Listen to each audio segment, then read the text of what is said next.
everybody, my name is Brianna Morris. If we haven't gotten a chance to meet, I am a front desk assistant for the STEM and MLC. I started working for both centers last August, and I'm so grateful to be here. I'm also very grateful for the opportunity to share some of my testimony with you all of what it's like to be a person of color in a professional environment while also having to navigate through and process microaggressions and exclusion. Throughout the training I put together, I focused on specific concepts that have impacted my life. The perspective of being a Black woman, a student, employee, and existing within our society. I also kept in mind interactions and experiences that I've had while being a part of the MiraCosta community, working one-on-one with students and being a student myself within the community. I wanted to share a little bit with you guys and where my inspiration comes from, and I also think it's important to share with you all. I've had experiences and learning opportunities that have helped me humble myself, but also allowed my passion for social justice to build and flourish. These experiences and learning opportunities remind me why I am pursuing what I am in school. I am a sociology major at Cal State Fullerton, and before that I was pursuing my AA here at MCC. I graduated and transferred. I truly enjoy studying society and understanding where history and biography meet. I have found it to be an important aspect of further understanding the society we live in and the social factors that impact individuals at large. I also know that social change can't happen without awareness, without an association or correlation. The ability to narrow down a cause and effect can be looked at more closely, and that's how you get social change. Sociology has opened up that door for me into understanding the history of our society and where we are today as a society on a micro and macro level. Understanding the why and the how, and then after that, what can we do? What can we do about it? What can we change? How can we change it? My whole life, I've always wanted to help people. I've always been more of the nurturing type, and I think my education has given me the opportunity to make a change, and this is what I hope to do with my career. My experiences are hard to share. It is scary for people like me. As a person of color, it's hard to process situations because we are used to doubting ourselves and our feelings first, rather than doubting others. There is so much to each person you encounter. Personally, I've been through a lot of turmoil and a lot of trauma, which has required me as an individual to do my best to survive whatever that has meant during my many points of my life. And that started at a very young age. There was a lot of pressure on me at all times. And it was more than just helping my mom out. I was filling a gap of her lack of presence and parenting overall. And also being in an all-around dysfunctional family, so it wasn't just with my mom, it was with every single person that you would refer to as an elder in my family. You take all of that and you add it to my experiences of being a Black woman in America, growing up, there are a lot of layers there.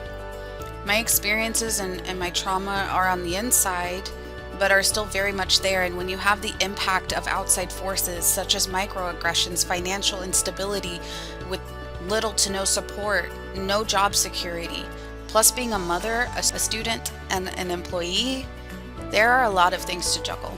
But that's not a unique experience, and that is my point. Lots of people all over the world, everywhere, are dealing with the same thing, juggling what life throws at them, what life has to offer. And I have my story and it's personal to me, but there are a lot of people that have been through a lot. Biggest message that I hope you receive from this is that this is what we need to be careful of when we are interacting with students, because not all struggles are visible. To raise awareness, I wanted to share with you in detail an experience I had in a workplace where I had to encounter microaggressions, white privilege, and exclusion, and it was the first time that I've been in that situation that I knew of. Now that I've learned more, I realize there have been many times in my life that I've been treated the same way. It did begin with a huge opportunity that for a short period of time changed my life in such a positive way. It was new and scary, but it was also very exciting. I felt validated for how far I had come. I moved here in 2014 and I completely started my life over. I started from scratch. I started living with my aunt, and now here I am, living with my fiance, and I have another child and an amazing job, and I've come a long way. At this place, I felt valued and I was complimented and I was always greeted with a smile and a hug. That smile when someone's happy to see you, their face lights up when you enter the room, that's the type of feeling I had. But unfortunately, that welcoming feeling didn't last, and all of a sudden I found myself back in high school. It was a flashback. Back in a situation where I'm the only person that looks like me and has the type of story that I have. I will say that the people that I did connect to there, it's because we had stuff in common. Hint, hint. But reliving these social situations again as an adult was traumatic. I felt like I was reliving being bullied, stigmatized, and I also felt like I didn't matter to anyone. I grew up without representation at home, in my school, social groups, sports, and anywhere I found myself, I was the odd one out. I was raised by the white side of my family. I went to private school, raised Catholic, and was part of a Catholic community. No one around me looked like me or came from the type of family I came from, and because of that, I grew up not knowing who I was and constantly trying to fit in. I constantly tried to fix myself, change myself to look and appear like everyone else that was around me. I tried to conform. I tried to be cool. I tried to fit in. I straightened my hair. I shopped at the stores that all the cool kids shopped at, so they would accept me. It definitely didn't work. Don't recommend it to anybody, just be yourself. But I was a kid. I didn't know any better. Growing up not knowing who you are is hard, and I have been working through that my whole life, navigating and learning how to live with my PTSD. I know it's always something I'm going to have to battle, but I'm very strong because of it, and I have been through a lot and gotten through on the other end. So many times. This is what this place reminded me of. I felt encouraged in the beginning, and I was put up on such a high pedestal, but I kind of lost sight of what happens when you look like me and you start to be successful. Throughout my shifts in this place, it started off great, and after getting promoted after a month at this job, I noticed a shift in treatment towards me. Awkwardness and what seemed like disdain towards me, that feeling when you enter a room, everyone gets quiet because you walked in, that happened every day. I thought being promoted meant that they had faith in me to do the job and that they thought I had what it took to do the job well. During this time, I was experiencing a lot of changes. I had just graduated, transferred, had a baby. I started at a university for the first time, and I started a new job. My home life wasn't the best as well, and changes have always been hard for me in general. Growing up, changes weren't a good thing. It was always something bad and typically something out of my control. So when life changes as an adult, I do have this hard time being present and enjoying it. I'm really, my anxiety is through the roof, basically is what I'm trying to say, and it's hard for me to be in the moment. I deal with a lot of ups and downs in life, but during this specific time I was experiencing a lot of drastic changes. I think that played a huge role in how I handled how they treated me at this place, but ultimately I was put into situations where my competence and integrity was questioned rather than having a professional, constructive conversation. More specifically, there was a shift. I was working by myself at an alternate location from where we normally conduct our duties. Ultimately, I was collecting items from students, and each item had instructions on how to collect those items. If it didn't specifically mention turning in everything that was given to me, I was taught to put them aside to be shredded. This day I did the same thing that I do every shift, put them to the side to be shredded later. I did that throughout my shift, and my shift ended. Someone else took over and I went home. I put my boys to sleep. I went to sleep pretty early during this time. I would fall asleep with them every night, and I woke up to a text the next morning stating that there was a problem. And they were hoping that I could clear things up for them. And I was like, okay.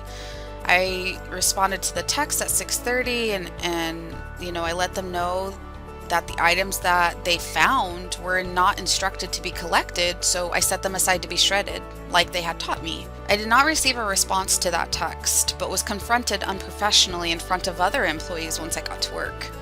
At this point, I thought she was testing me, and there is only one reason for that. She thinks I lied or I messed up and didn't admit it or something. I don't know. It seemed like she was fishing, and I didn't feel supported. I didn't feel like the point of that was so that I could learn better. I was so offended and embarrassed. At that moment, because she put me on the spot in front of other employees, I answered her defensively and basically recited the same thing that I had mentioned in the text.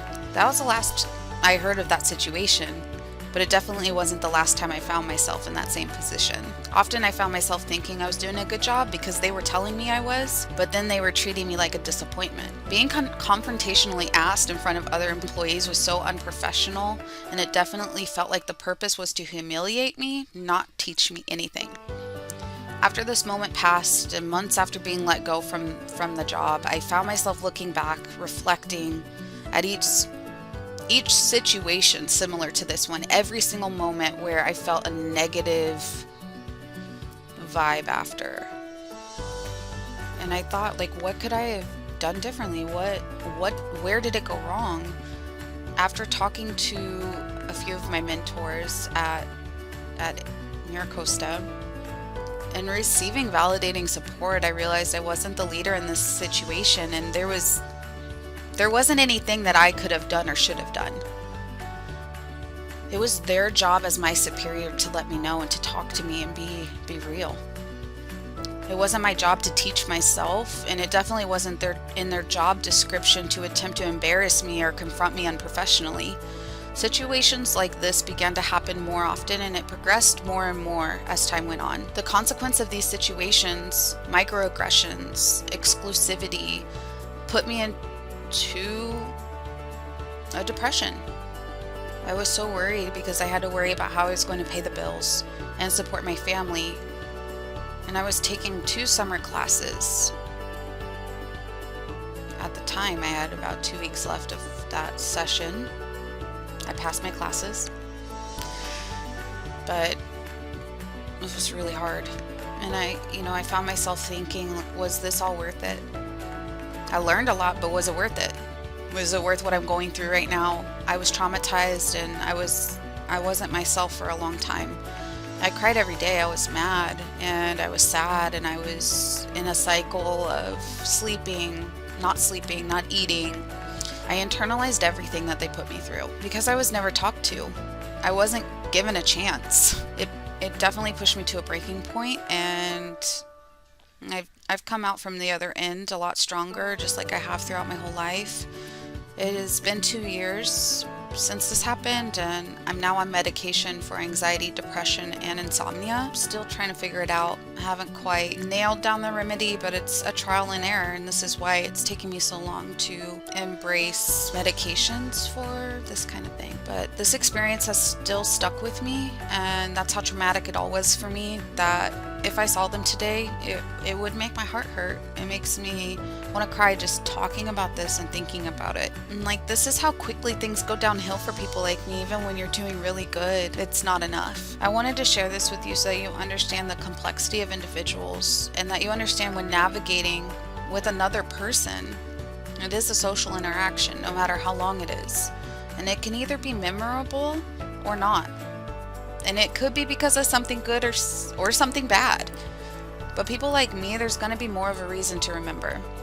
And I want you guys to keep that in mind when you're working with students, and even when you're within your own community. The way you interact with others and how you treat them has a consequence, and it is up to you if it's good or bad. My biggest fear when experiencing the situation I shared with you guys today was I was worried if I came forward and reported these people, would anyone even listen to me? Like, would they take me seriously? This place have a long list of reasons why I was a terrible employee. Like I said before, I had no idea, and I don't have any more of an idea now. They never provided me with that opportunity to learn. They stigmatized me, judged me, excluded me. The way I was let go was probably the most unprofessional thing about the entire situation. They let me go through a copy and pasted email. And it didn't seem personal to me. It seemed like something that others had received that got let go previous to me. I was the last person to be cut, and they waited until the last day, June 30th. After it was all said and done, I was afraid to come forward. I was not willing to risk my reputation anymore because, I know who they are and the weight that they have, and I'm just not willing to take that on right now, and that's okay. But I have kids to take care of. I have people that depend on me. Sometimes I'm gonna have to bite my tongue. Sometimes I'm gonna have to let bad people get away with things that they shouldn't be doing because they have power, but it's because I'm in such a vulnerable place. I don't have the room to do that. And I just truly believe that I can still do something by sharing my story and through the way that I live my life. So here I am, still trying to do something about it in my own way. I believe that what you put out into the world is what you receive. It's what you get. We have an opportunity as employees at MiraCosta to ensure students feel seen, heard, and cared for. Let's be a force for good without knowing what others are going through. A negative interaction could push them to a breaking point without the intention. I am so blessed that this happened because I ended up here with you all, and I'm so grateful for that. This experience reminds me of a saying, what is meant to be yours will be yours. If it passes by, it was only meant to be yours for a moment. I have made peace with the notion that I wouldn't have been happy there. If I would have continued working there, my mental health would have continued to decline even more. I have found peace in what happened. Forgiveness for others who don't apologize or acknowledge the hurt they have inflicted on me provides me with inner peace, strength, and growth. I know I did everything I could to be a good employee. I know in my heart they are blinded by privilege, and someday hopefully it will click for them, but it's not my job to make sure that happens. Even if it wasn't their intention, the feelings I got from working there boiled down to the impression that you cannot work there, be a person of color, and be yourself. Thank you for listening, and I hope you all have an amazing day. If you guys want to discuss anything or have any questions, I'm here. Bye for now.